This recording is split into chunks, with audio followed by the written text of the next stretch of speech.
Hello मेरे प्यारे बच्चों, तो क्या हाल चाल। आई होप कि आप लोग बहुत ही मस्त तंदुरुस्त और आपकी पढ़ाई भी बहुत ही झक्कास चल रही होगी, क्योंकि आज की वीडियो देखिए मैं लेकर आया हूँ रसायन विज्ञान का। इसमें जो वीडियो है आपकी, मतलब ये वाली वीडियो में हम आपको पढ़ाने वाले हैं प्रश्न नंबर 6 से, यानी कि सेट नंबर आखिरा वाला ये जो सेट बचा है ना, अंतिम सेट बचा है। ठीक है, अंतिम सेट को आज हो सकता है तो हम खत्म कर पाएँ। ठीक है, क्योंकि संकोच में है कि खत्म हो जाएगा कि नहीं, क्योंकि समझाना इसमें कुछ ज़्यादा है। और देखिए ये आपका जो सेट नंबर अंतिम है, देखिए यहाँ पर अगर आप लोग 6 सेट का वन शॉट वीडियो नहीं देखे हैं तो प्लेलिस्ट में जाइए, वहाँ पर देख लीजिए, या फिर डिस्क्रिप्शन में लिंक दिया हुआ। ठीक है, और पीडीएफ के लिए आप लोग यहाँ पर संपर्क कर सकते हैं 7460012763। ठीक ना, ये नंबर है, यहाँ पर कांटेक्ट करिए और पीडीएफ खरीद लीजिए। ठीक है, व्हाट्सअप करिए चाहे कांटेक्ट करिए। ठीक है, उसके बाद देखिए यहाँ पर सेट नंबर 6 तक हो चुका है पूरा। ठीक ना, सेट नंबर 7 हम लोग कर रहे थे। सेट नंबर 7 में प्रश्न नंबर आपका कहाँ तक हो चुका है? प्रश्न नंबर 5 की घ तक का हो चुका है। ठीक है, प्रश्न नंबर 6 बचा है, तो चलिए चलते हैं सोल्यूशन की तरफ। तो यहाँ पर देखिए, यहाँ पर आपका ये क्वेश्चन है, निम्नलिखित अभिक्रियाओं के लिए रासायनिक समीकरण लिखिए। ठीक है, केवल अभिक्रिया के लिए क्या करना है? रासायनिक समीकरण लिखना है आपको। जो अभिक्रिया होती है उसका समीकरण लिखना है। तो यहाँ पर देखिए, पहला है क्लोरोबेंजीन का सल्फोनीकरण। क्लोरोबेंजीन का आपको फार्मूला याद होना चाहिए। ठीक ना, क्लोरोबेंजीन का फिर कैसे सल्फोनीकरण, सल्फोनीकरण का नाम आया तो यहाँ पर देखिए सल्फर का नाम है, सल्फोनीकरण। ठीक है, तो सल्फोनीकरण मतलब सल्फ्यूरिक अम्ल। कौन सा? सल्फोनी से सल्फ्यूरिक। ठीक है, सल्फोनीकरण का मतलब क्या है? सल्फ्यूरिक अम्ल। तो यहाँ पर क्लोरोबेंजीन आपको, मतलब अगर आप अभिक्रिया करना चाहते तो आपको आईयूपीएसी नाम आना चाहिए। ठीक है, आईपीएसी नाम आना ही चाहिए, क्योंकि देखिए यहाँ पर क्लोरोबेंजीन, ये आपका क्या है? ये देखिए क्लोरो है। ठीक ना, ये क्या है? क्लोरो है। ये पूरा क्या है? बेंजीन है। तो बेंजीन के ऊपर क्लोरो जुड़ा रहेगा तो उसी को हम क्या बोलेंगे? क्लोरोबेंजीन बोलेंगे। ठीक है, यहाँ तक बात में समझ में आई ना?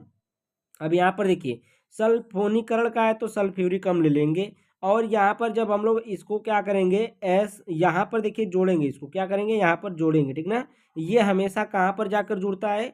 आपके आर्थो पोजीशन पर। यहाँ पर आर्थो पोजीशन होता है, यहाँ पर आपका पैरा होता है, और यहाँ पर होता है मेटा। ठीक ना, इसके आमने सामने भी वही पोजीशन होती है। ये देखिए आपका मेटा है दोनों। ठीक है, ये आर्थो, ये भी आर्थो, ये पैरा पोजीशन है। ठीक है, अब यहाँ पर देखिए क्या होगा, यहाँ पर आपका देखिए SO3, यहाँ से एक हाइड्रोजन, एक ऑक्सीजन, और एक जहाँ पर ये जुड़ेगा वहाँ पर तो कोई हाइड्रोजन होगा ही, क्योंकि कार्बन जो होता है कि यहाँ पर कार्बन एक एक हाइड्रोजन लेकर के बैठा रहता है। तो यहाँ पर यहाँ का एक हाइड्रोजन, यहाँ का एक हाइड्रोजन, और यहाँ का एक O, तो यहाँ पर बन जाए, निकल जाएगा आपका H2O। ठीक ना, पानी निकल जाएगा। उसके बाद देखिए SO3 जो बचेगा, SO3। ठीक है, ये क्या बचा आपका? SO3H एक बचा है। ठीक है, तो SO3H बचा है, तो ये कहाँ पर जुड़ जाएगा? जहाँ से हाइड्रोजन, यहाँ से हाइड्रोजन गया है तो यहीं पर आकर जुड़ेगा। तो यहाँ पर देखिए आर्थो पोजीशन पर या फिर पैरा पोजीशन पर कहीं पर भी लिख दीजिए, कोई दिक्कत नहीं है। ठीक है, तो ये आप करके ये आपका बन के तैयार हो जाएगा। ठीक है, तो क्लोरोबेंजीन का सल्फोनीकरण हो गया। आगे देखते हैं क्लोरोबेंजीन का नाइट्रीकरण। नाइट्रीकरण का मतलब, जैसे यहाँ पर सल्फोनी का मतलब आया था सल्फ्यूरिक अम्ल, उसी प्रकार से नाइट्रीकरण का मतलब है नाइट्रिक अम्ल। ठीक है, तो क्लोरोबेंजीन का फार्मूला आपको पता है, नाइट्रिक अम्ल का फार्मूला आपको पता होना चाहिए, HNO3। ठीक ना, ये किसकी किसकी प्रेजेंस में होता है? H2SO4 की प्रेजेंस में होता है। तो यहाँ पर यहाँ पर हम लोग H2SO4 उपस्थिति दर्शा देंगे। ठीक है, उसके बाद देखिए यहाँ से एक हाइड्रोजन, एक ऑक्सीजन, फिर यहाँ पर जुड़ेगा, एक हाइड्रोजन निकल जाएगा, यानी कि H2O निकल जाएगा। यहाँ पर दिखाया नहीं है, तो यहाँ पर आप लिख सकते हैं कि H2O बाहर हो रहा है। ठीक है, यहाँ पर H2O बाहर हो रहा है, और NO2 बच रहा है, तो NO2 जहाँ से हाइड्रोजन विस्थापित हुआ वहीं पर क्या हो जाएगा? NO2 जुड़ जाएगा। ठीक है, तो यहाँ पर आर्थो नाइट्रोक्लोरोबेंजीन ये आपका बन जाएगा, या फिर इसको पैरा पर भी जोड़ सकते हैं। ठीक है, पैरा पर भी जोड़ सकते हैं। क्यों ऐसा क्यों होता है कि ये आर्थो पर पैरा पर ही जुड़ रहा है? क्यों नहीं ये मेटा पर जुड़ जाए? दोनों में से किसी मेटा पर जुड़ जाए? नहीं जुड़ेगा। ऐसा इसलिए होता है कि जब हम लोग इसकी अनुनादी संरचना देखते हैं ना, अनुनादी संरचना, तो जो निगेटिव पार्ट होता है, निगेटिव चार्ज, वो अक्सर करके एक आर्थो पर आता है, दूसरा पैरा पर आता है, फिर तीसरा आर्थो पर आता है। ठीक है, इस कारण ये नाइट्रो ग्रुप जो है आपका आर्थो या पैरा पर ही जुड़ेगा। इसमें भी वही बात थी। ठीक है, आगे चलते हैं हम लोग। तो यहाँ पर आपका पैरा क्लोरो नाइट्रोबेंजीन बन जाएगा, या फिर यहाँ पर आर्थो पैरा। ठीक ना, आर्थो नाइट्रोक्लोरोबेंजीन बन जाएगा। अब आगे चलते हैं, यहाँ पर देखिए तीसरा वाला है, पूछ रहा है एथिल ब्रोमाइड की सोडियम एथॉक्साइड से अभिक्रिया। एथिल ब्रोमाइड, देखिए एथिल ब्रोमाइड का फार्मूला आपको पता होना चाहिए। एथिल ब्रोमाइड की सोडियम, एथिल ब्रोमाइड देखिए C2H5Br, यही है आपका, ये देखिए ये एथिल है, ठीक है, ये क्या है, इतना एथिल है, और ये क्या आपका ब्रोमाइड है, ठीक है, ये एथिल है, ये ब्रोमाइड, तो इसको बोलेंगे एथिल ब्रोमाइड। उसके बाद देखिए ये जो आपका है ये यहाँ पर जो है सोडियम एथॉक्साइड, ये देखिए सोडियम है, ये एथॉक्साइड है, ये पूरे पूरे को हम लोग क्या बोलेंगे, एथॉक्साइड बोलेंगे, पूरे को क्या बोलेंगे, एथॉक्साइड बोलेंगे, ठीक ना। तो ये एथॉक्साइड और सोडियम लगा है, तो पहले धातु का नाम लेते हैं, ठीक ना। तो यहाँ पर सोडियम एथॉक्साइड हो जाएगा, तो ये सोडियम एथॉक्साइड है, एथिल ब्रोमाइड से रिएक्ट करेगा। देखिए यहाँ पर एन, यहाँ पर Br और यहाँ पर Na, दोनों आपस में जुड़ जाएंगे, पॉजिटिव होता है निगेटिव होता है, तो ये दोनों आपस में जुड़ जाएंगे, क्या निकलेगा, NaBr, सोडियम ब्रोमाइड निकल जाएगा, और ये ऑक्सीजन के साथ C2H5 जुड़ जाएगा, ठीक है, तो ये क्या हो जाएगा C2H5O C2H5, ठीक है, डाई एथिल ईथर बन जाएगा। क्या बन जाएगा, ये डाई एथिल ईथर बन के तैयार हो जाएगा। उसके बाद देखिए ऊर्ज फिटिंग अभिक्रिया, तो ऊर्ज फिटिंग अभिक्रिया देखिए क्या होती है, चौथा पूछ दिया इसमें ऊर्ज फिटिंग अभिक्रिया, ठीक है।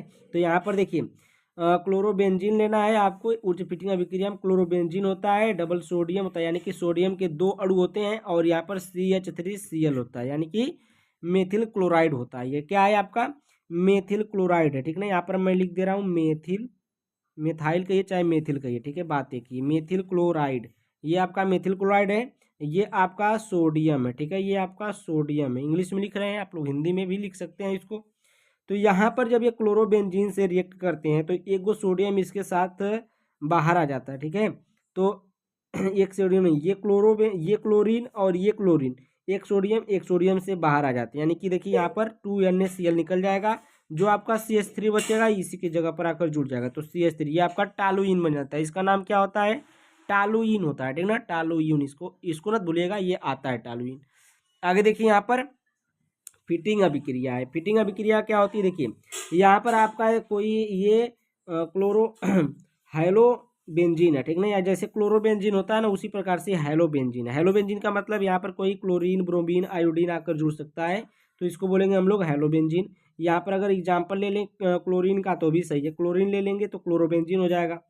कितने अणु है क्लोरोबेंजीन के, 2 अणु, एक यहाँ पर एक यहाँ पर, 2 सोडियम है, दोनों सोडियम देखिए शुष्क ईथर की उपस्थिति में जब रिएक्ट करें तो यहाँ पर जो हाइड्रोजन परिवार है, दोनों हाइड्रोजन यहाँ से उठ करके आएगा, सोडियम के साथ बॉन्ड बना करके निकल जाएगा। देखिए 2NaX निकल गया, ठीक ना, या Cl रहेगा तो 2NaCl निकल जाएगा। उसके बाद ये दोनों आपस में जुड़ जाएंगे तो इसको बोलेंगे बाईफिनॉल, ठीक ना, क्या बोलेंगे इसको, बाईफिनॉल बोलेंगे। क्या बन गया आपका, बाईफिनॉल बन गया, ठीक है। आगे चलते हैं हम लोग।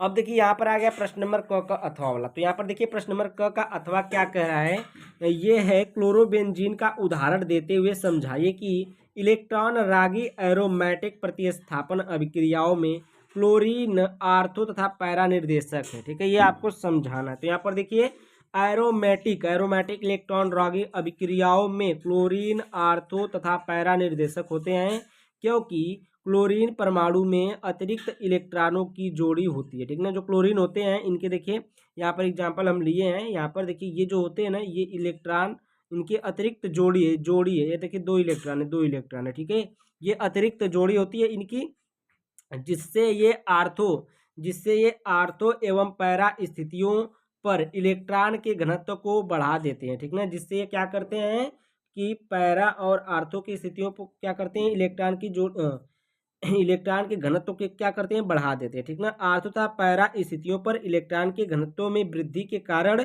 प्रवेश करने वाला इलेक्ट्रॉन रागी आर्थो या पैरा स्थितियों में आकर जुड़ते हैं, ठीक है। जो भी इसमें इलेक्ट्रॉन रागी आकर जुड़ेगा वो किस पर आकर जुड़ेगा, आर्थो या पैरा पर ही जुड़ेगा, उसको हम आपको पहले ही बता चुके, ठीक है। अब देखिए यहाँ पर एग्जाम्पल है, उदाहरण है कि क्लोरोबेंजीन, यहाँ पर देखिए क्लोरोबेंजीन है, ठीक है।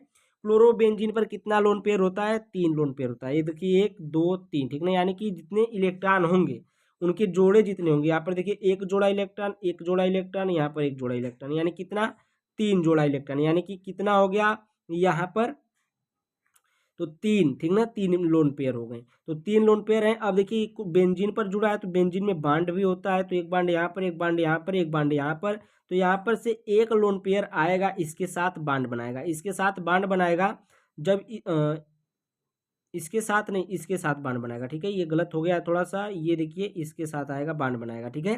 तो यहाँ पर देखिए डबल बांड बना, यहाँ पर देखिए डबल बांड बना ना। अब ये डबल बांड बना है तो ये वाला जो बांड होगा, ये वाला बांड उठ जाएगा। तो ये वाला बांड कहाँ पर आ जाएगा, ये वाला बांड आपका आ जाएगा इस पर निगेटिव चार्ज, ठीक है। जैसे यहाँ पर देखिए निगेटिव चार्ज कह लीजिए, चाहे डबल इलेक्ट्रॉन कह लीजिए इसको। अब यही वाला जो ये वाला जो इलेक्ट्रॉन होगा, ये वाला आएगा, इसके साथ बांड बनाएगा, इसके साथ बांड बनाएगा, और ये वाला इलेक्ट्रॉन जो बांड होगा ये उठ जाएगा, ठीक है। तो यहाँ पर आपका ये देखिए डबल बांड हो जाएगा, यहाँ पर देखिए डबल बांड हो जाएगा, और ये वाला माइनस चार्ज होगा इस पर आ जाएगा, ठीक है। तो ये देखिए ये आर्थो पर आ रहा है, एक पैरा पर आ रहा है, देखिए पैरा पर आया ना निगेटिव चार्ज, यहाँ पर पैरा पर आया।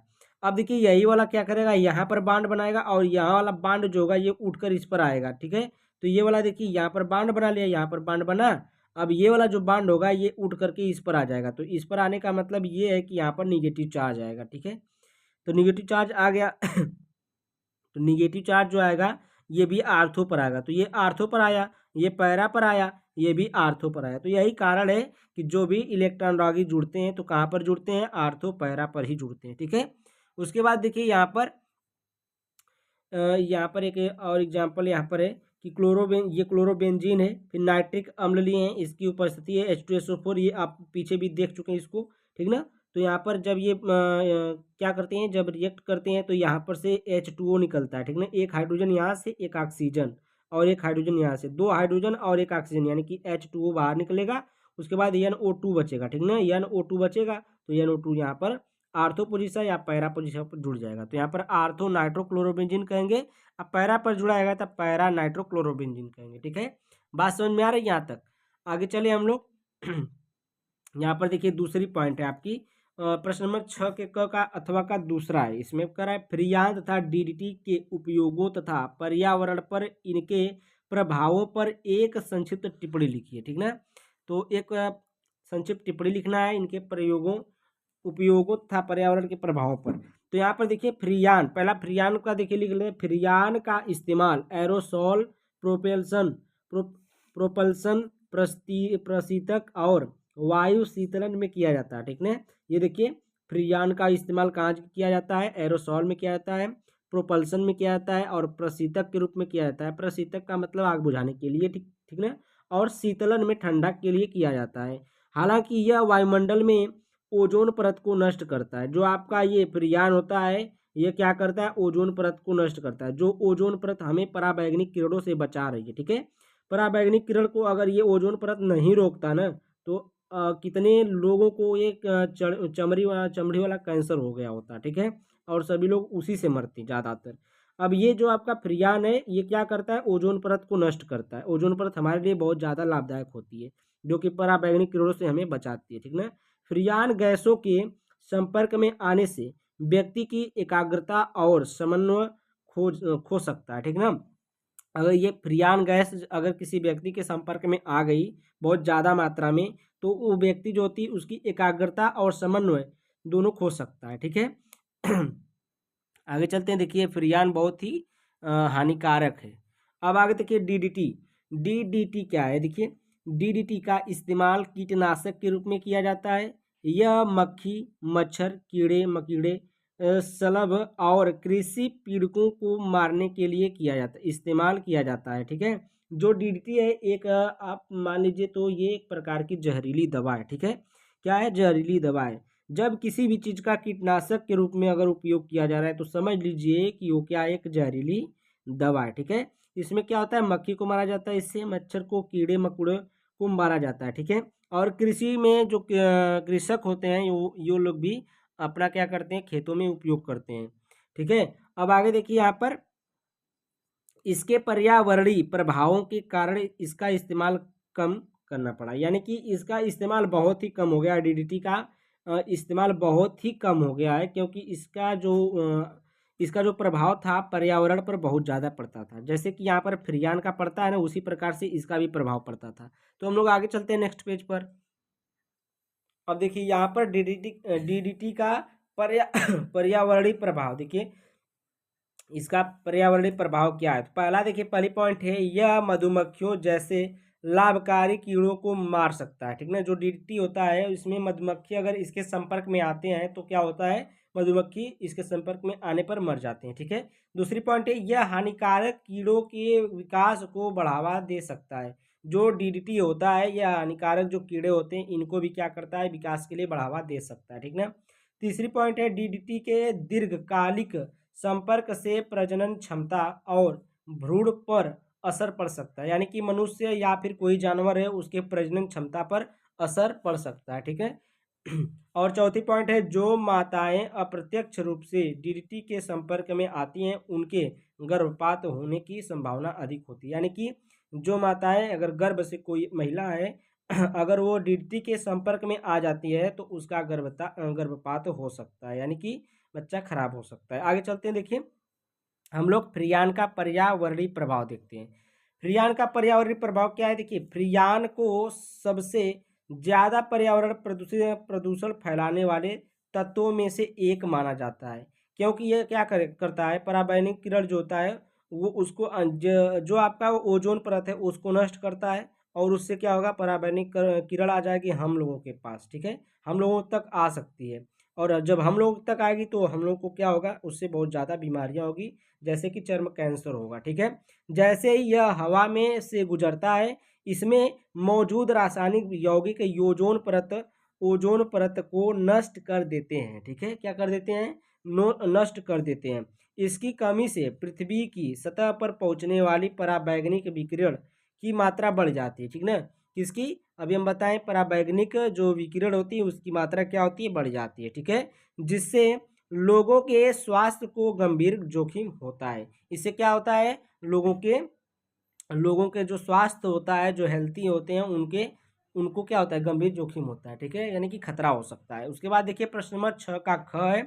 प्रश्न नंबर 6 का ख है, कह रहा है कि ग्रिग्नार्ड अभिकर्मक द्वारा प्राथमिक द्वितीयक तथा तृतीयक एल्कोहल बनाने की विधि का रासायनिक समीकरण लिखिए। तो यहाँ पर देखिए सेट नंबर 4 347 जीसी का प्रश्न नंबर 4 का ग देखिए ये क्वेश्चन हो चुका है उसमें, चलिए हम लोग देख लेते हैं।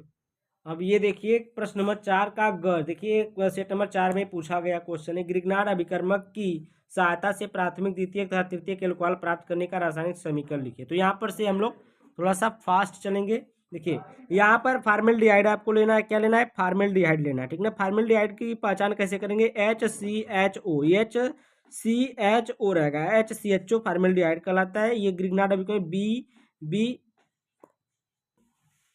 अब देखिए यहाँ पर ये BRMGR, यानी कि ये यहाँ पर एक्स बिला से MG, यहाँ पर RMGX भी कहते हैं, ठीक ना, RMGX, जैसे इसमें हम लोग RMGX लिखे हैं।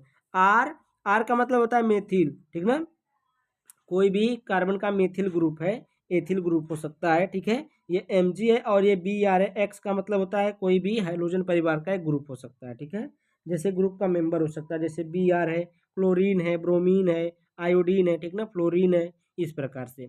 तो यहाँ पर देखिए यहाँ पर क्या होता है, यहाँ पर ये वाला बांड जो होता है ये का ऑक्सीजन उठा लेता है। ऑक्सीजन जब बांड उठाएगा तो यहाँ पर निगेटिव चार्ज आएगा और यहाँ पर पॉजिटिव चार्ज आएगा, जैसा हम लिखे हैं। और यहाँ पर क्या होता है, ये बांड उठाएगा तो इस पर निगेटिव चार्ज आएगा, इस पर पॉजिटिव चार्ज। अब देखिए यहाँ पर आर जो है माइनस वाला है, प्लस वाले के साथ जुड़ेगा, और Mg जो प्लस वाला है माइनस वाले के साथ जुड़ेगा। तो यहाँ पर देखिए उसी प्रकार से जुड़ गया, Mg प्लस वाला था ये माइनस वाले के साथ, आर जो है प्लस वाला था माइनस वाला था प्लस वाले के साथ जुड़ गया। अब इसका हम लोग जल अपघटन कराएंगे। जल अपघटन का मतलब है कि हाइड्रोजन H+ और OH- में टूटता है, ठीक है। तो ये वाला H+ जो है, ये H+ जो है माइनस वाले के साथ जुड़ेगा और OH- जो है ये प्लस वाले के साथ जुड़ जाएगा। जब ये बांध तोड़ेंगे तो ऑक्सीजन पर माइनस चार्ज, इस पर प्लस चार्ज आएगा, ठीक है। तो यहाँ पर देखिए OH- यहाँ पर HCHOH और यहाँ पर R हो गया, ठीक है। और यहाँ पर H है तो H इसके साथ आकर जुड़ जाएगा, ठीक है। तो यहाँ पर देखिए आपका बन जाएगा HCHOH और यहाँ पर R जुड़ जाएगा, ठीक है। इसको बोलते हैं प्राथमिक एल्कोहल। क्या बोलेंगे, प्राथमिक एल्कोहल, क्योंकि इसमें कार्बन के साथ एक ही ग्रुप जुड़ा है एल्किल वाला, तो एक ग्रुप जुड़ा है डायरेक्टली, तो यहाँ पर 1 डिग्री एल्कोहल। और ये जो आपका MgX है ABR, इसके साथ OH इसके साथ जुड़ जाएगा, ठीक है। तो यहाँ पर क्या हो जाएगा, ये आपका MgBrOH हो जाएगा, ठीक है। अब आगे चलते हैं हम लोग। द्वितीयक एल्कोहल इससे बनेगा आपका, किससे बनेगा, CH3COH, यानी कि ये एसीटल्डिहाइड से बनेगा। किससे बनेगा? एसीटल्डिहाइड से। तो RMgX से वही चीज़ है, सब चीज़ वही रहेगा, यहाँ पर भी वही चीज़ होगा। माइनस प्लस इस पर आएगा, माइनस इस पर, माइनस इस पर और प्लस कार्बन पर आएगा, क्योंकि बांड इधर को उठेगा, जिधर बांड जो उठाएगा उस पर निगेटिव चार्ज आएगा। ठीक है, तो ये वाला जो है MgX इसके साथ जुड़ जाएगा, R कार्बन के साथ जुड़ जाएगा। देखिए यहाँ पर जुड़ गया।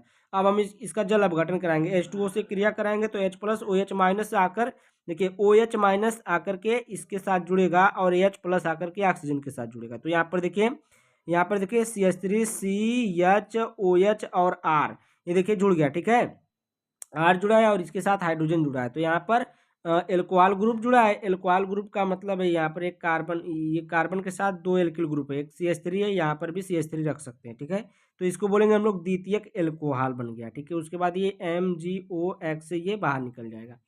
उसके बाद देखिए यहाँ पर तीसरा है तृतीयक एल्कोहल बनाने का, तो CH3CO यानी कि कीटोन लेंगे हम लोग। क्या लेंगे? कीटोन है, CH3CO ये बांड उठाएगा माइनस चार्ज, इस पर प्लस चार्ज। अब देखिए ये CH3MgBr, तो यहाँ पर CH3 ले लिए आपकी बार, क्योंकि वही बार बार ले रहे हैं तो बच्चे कहेंगे कि क्या है ये की चीज़। तो यहाँ पर देखिए CH3 है, फिर Mg है, फिर यहाँ पर Br। तो यहाँ पर जब यहाँ पर बांड उठाएगा तो ये माइनस चार्ज इस पर आएगा, प्लस चार्ज इस पर, ये वाला जुड़ेगा इसके साथ, ये वाला जुड़ेगा कार्बन के साथ डायरेक्ट। और यहाँ पर देखिए हम लोग क्या करेंगे, यहाँ पर देखिए जुड़ गया O माइनस MgBr, तो ये प्लस है, ये माइनस में। अब यहाँ पर हम लोग क्या करेंगे, जल अपघटन कराएंगे। देखिए CH3 इसके साथ जुड़ा है। अब देखिए जल अपघटन यानी कि H2O से क्रिया कराएंगे तो वही क्रिया होगी जो इसमें हुआ था, वही चीज़ इसमें भी होगा। ठीक है, तो यहाँ पर देखिए CH3 इसके साथ एक CH3, दो CH3 था और एक जुड़ा है तो 3 CH3 हो गया, और OH है तो 3 CH3 डायरेक्ट कार्बन से, एक कार्बन से 3 CH3 जुड़े हैं, तो इसको बोलेंगे हम लोग तृतीयक एल्कोहल, OH ग्रुप है। ठीक ना, तृतीयक एल्कोहल आपका बनके तैयार हो गया MgOHBr। ठीक है, अब हम लोग आगे चलें। अब देखिए यहाँ पर बचा है आपका सेट नंबर 6 का कौन सा है, विलियमसन, सेकेंड वाला। ये सेकेंड वाला बचा है, विलियमसन संश्लेषण पर एक संक्षिप्त टिप्पणी लिखिए। देखिए आपका काम लेगा सेट नंबर 5 में 347 GD कोड है, प्रश्न नंबर 6 के ख का अथवा। देखिए तो यहाँ पर चलिए हम लोग देखते हैं इसको भी। तो देखिए यहाँ पर प्रश्न नंबर 6 का ख का अथवा है। ठीक है, तो यहाँ पर देखिए निम्नलिखित पर संक्षिप्त टिप्पणी, पहला है रायमंड टीमन अभिक्रिया, दूसरा यहाँ पर नीचे विलियमसन संश्लेषण अभिक्रिया। ठीक है, तो यहाँ पर टिप्पणी लिखना है। तो देखिए एल्किल हैलाइड के सोडियम या पोटेशियम एल्कोक्साइड, ठीक ना, क्या कहा है, एल्किल हैलाइड के सोडियम या पोटेशियम एल्कोक्साइड के साथ गर्म करने पर ईथर प्राप्त होता है। क्या प्राप्त होता है? ईथर प्राप्त होता है। यह अभिक्रिया विलियमसन संश्लेषण अभिक्रिया कहलाती या कहते हैं। ठीक ना, इस अभिक्रिया को विलियमसन संश्लेषण अभिक्रिया कहते हैं, या फिर यह अभिक्रिया विलियमसन संश्लेषण अभिक्रिया कहलाती है। क्या क्या है, एल्किल हैलाइड के सोडियम या पोटेशियम एल्कोक्साइड के साथ गर्म करने पर ईथर प्राप्त होता है, यह अभिक्रिया विलियमसन संश्लेषण अभिक्रिया कहलाती है। बस इतना ही लिखना है आपको, इसमें एग्जाम्पल नहीं देंगे तो भी चलेगा। ठीक है, लेकिन यहाँ पर एग्जाम्पल भी हम दे दिए। देखिए एग्जाम्पल है कि RX है और ये R है। R डैश क्यों लगाए, क्योंकि 2 R हो जा रहे तो इसलिए R डैश लगा दिए। यहाँ पर O है, Na है। ठीक है, कह रहा है कि एल्किल हैलाइड है और ये आपका क्या है, एल्कोक्साइड, किसका, सोडियम का या पोटेशियम का कहा था। तो इसको गर्म करेंगे हम लोग, गर्म करने के बाद देखिए ROR बनेगा। ठीक ना, यहाँ पर सोडियम और X मिल जाएंगे तो बाहर आ जाएंगे। जैसे यहाँ पर एग्जांपल लिए BRANA है, X के जगह पर हाइड्रोजन परिवार है, सोडियम तो है ही। यहाँ पर देखिए R के C2H5 ले लिए यहाँ पर देखिए। ठीक ना, तो यहाँ पर सोडियम और Br जुड़ करके सोडियम ब्रोमाइड बाहर देखिए यहाँ पर निकल गए सोडियम ब्रोमाइड। और यहाँ पर देखिए आपका जो है C2H5O। ठीक है, ये आपका क्या बन गया, क्या बन गया, डाई एथिल ईथर बन जाएगा। क्या बन जाएगा, डाई एथिल ईथर बन जाएगा। ठीक है, तो यहाँ पर आपका ये बन के तैयार हो गया। बस यही तक था ये वीडियो। अगर आपको ये वीडियो अच्छी लगे तो वीडियो को लाइक करें, चैनल को सब्सक्राइब करना ना भूलें, बेल आइकन जरूर से दबाएं और छोटा सा प्यारा सा एक कमेंट छोड़कर जाए कमेंट बॉक्स में, ताकि हम उसको पढ़ के अच्छे रहें। ठीक है, खुश रहें, बाय बाय।